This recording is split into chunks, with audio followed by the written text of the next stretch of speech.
Sir ನಮ್ಮಲ್ಲಿ exterior texture design ಅಂತ ಇದು. ಎಕ್ಸ್ಟೀರಿಯರ್ ಟೆಕ್ಸ್ಚರ್ ಅಲ್ಲಿ bubble texture, scratch texture, roller texture ಅಂತ 3 ಐಟಮ್ ಬರುತ್ತೆ.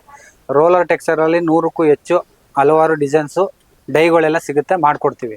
ಬಬಲ್ಸ್ ಅಲ್ಲಿ ಬಬಲ್ ಫ್ಲಾಟು, ಬಬಲ್ ಫಿನಿಶ್ ಅಂತ 2 ತರ ಮಾಡ್ತೀವಿ.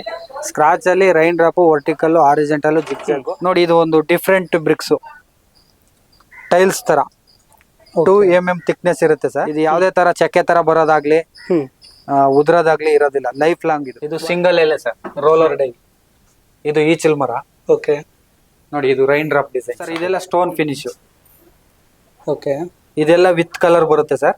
ಒನ್ ಟೈಮ್ ಲೈಫ್ ಅಲ್ಲಿ 1 ಟೈಮ್ ಮಾಡಿಸಿದ್ರೆ ಮತ್ತೆ ಕಲರ್ ಏನು ಮಾಡಂಗಿಲ್ಲ, ಪೇಂಟ್ ಮಾಡಂಗಿಲ್ಲ. ಜೀರೋ ಮೇಂಟೆನೆನ್ಸ್, ಏನೋ ಮೇಂಟೆನೆನ್ಸ್ ಇರೋದಿಲ್ಲ ಇದು. ಈಗ ಟೈಲ್ಸ್ ಅಂದ್ರೆ ಅದು ವೆಯ್ಟ್ ಜಾಸ್ತಿ ಇರುತ್ತೆ, ಗೋಡೆ ಮೇಲೆ ವೆಯ್ಟ್ ಜಾಸ್ತಿ ಇರುತ್ತೆ. ಈಗ ಬೇಸಿಗೆಗಾಲಕ್ಕೆ, ಮಳೆಗಾಲಕ್ಕೆ ಏನಾದ್ರು ಒಂದು ಕಲ್ಲು ಕಿತ್ತು ಬಂತು ಅಂದ್ರೂ ಟೋಟಲ್ ಎಲ್ಲ ರಿಮೂವ್ ಮಾಡಿ ಮತ್ತೆ ಹೊಸದಾಗಿ ಟೈಲ್ಸ್